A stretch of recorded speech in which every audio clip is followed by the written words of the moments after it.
شپاړس سوه دویم نمبر حدیث شریف دی، 1602 نمبر.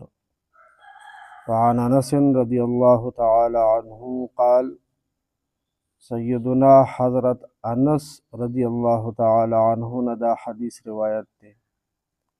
حضرت انس صحابی دی جلیل القدر، 10 کاله د نبی علیہ الصلوۃ والسلام خدمت کړی دی، خادم خاص صحابی دی. الله پاک دې ته راضي شي، الله پاک دې د خپل ځان نه راضي کړي، الله پاک دې زما ستا او د ټول امت د طرفه بهترینې بدلې ورکړي. قال فرمای، نهى رسول الله صلی الله تعالی علیه وسلم، پیغمبر علیہ السلام منع فرمایلی ده، امتیان مسلمانان دې خبرې نه منع کړي دي، ان تصبر البهائم، چې څاروي وتړلی شي او هغه د ویشتو دپاره نښه جوړ کړلی شي.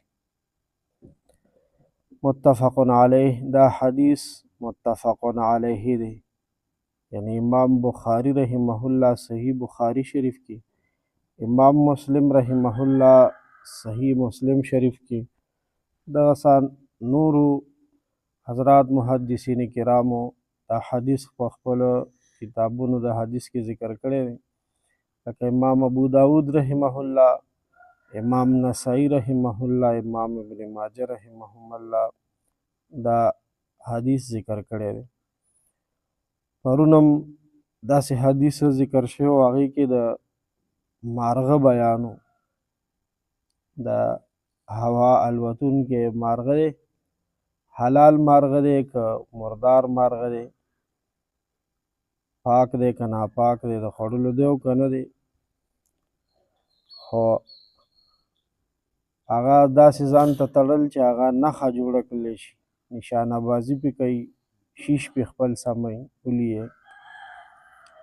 او نن حدیث کې د څاروي بیان رالو، چې د حدیث کې د څاروي داسې وتړلو چې هغه په ګزار باندې، په ډز باندې یا په نیزه غشي باندې ولي او مړ کوي یې.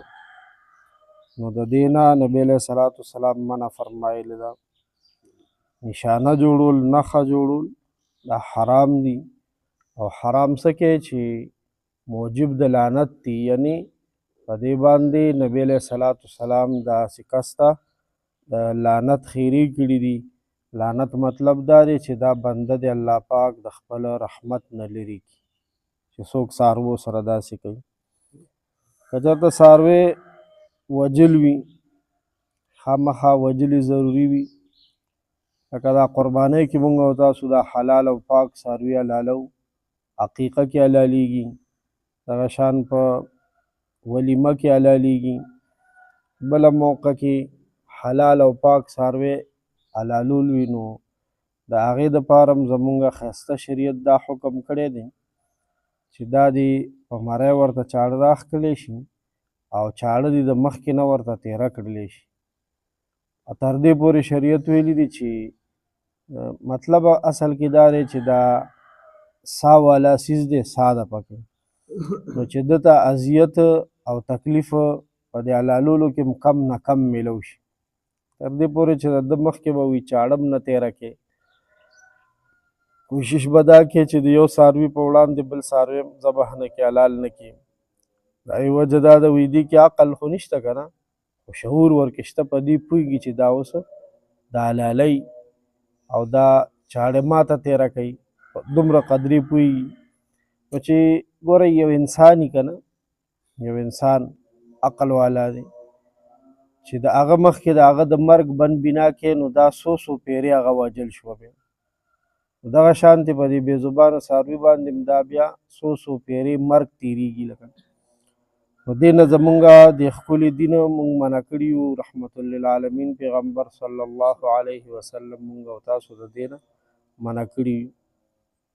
اوس د دې نه بس اسانه خبره راووته چې ښه زمونږ خوږ پیغمبر صلی الله علیه وسلم مونږ د مارغانو د څاروو د کړولو نه منع کړي یو، هغې ته اذیت او ازار رسولو نه مونږ منع کړي یو. نو د انسان به څه وی بیا؟ د انسان بسوي چې انسان د سړي نه آزاري. همدا وجه ده یو ځل د نبی علیه صلات وسلام په محفل کې په مجلس مبارک کې یو کس بیان شو، زنانه وه، چې فلانی بابو ډېره نیکه ده، ډېره تهجد ګزاره ده او ډېر هر وخت په قرآن غوړېدلې، اوږدې تسبیح دي ورسره، چاشت او اشراق مړه خو هر وخت په مصله ناسته وي او نفلي روجې هم نیسي او ډېره ښه ښځه ده. خلکو یې تعریف وکړو، نو ښه والی خو ګاونډ سره معلومیږي، ښه والی خو چې سړی سفر چا سره وکړي هغې سره معلومیږي، د ښه او د بد. ښه والی خو چې مالي معامله لین دین دا شی کې پته لګي، دا یوازې تسبیح او مونځ او دس دا خو د ښه والي معیار نه دی. نو نبی علیه صلات وسلام پوښتنه وکړه ګاونډ یې څنګه دی؟ ګاونډ ته وایي 2 سپېږمو له راغلی تنګ دی، وایي دوزخي ده، سره د دې اوږدو اوږدو منځونو او سره د دې نفلي روجو یې ورته څه وویل؟ دوزخي ده.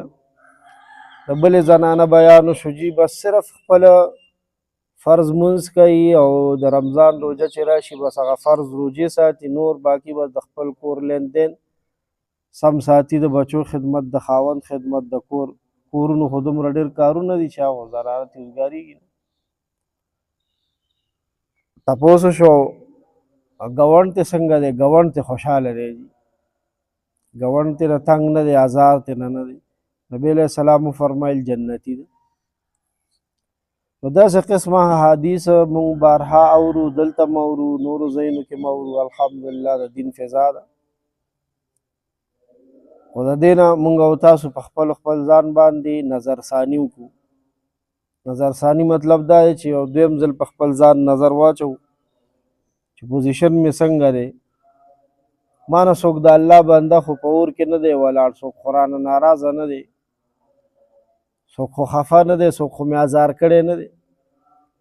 په کور کې، په رشته دارانو کې، په ګاونډیانو کې، په جومات کې، بار دننه په دفتر کې، په د کار کسب په ځای کې کوشش دا وشي چې د لاس هم څوک ازار نشي. ازار او الله پاک دې زمونږ او ستاسو د لاسه میږي ازار نه کړي. یا ارحم الراحمین ذا الجلال والاکرام یا ذا الجلال والاکرام. صلی الله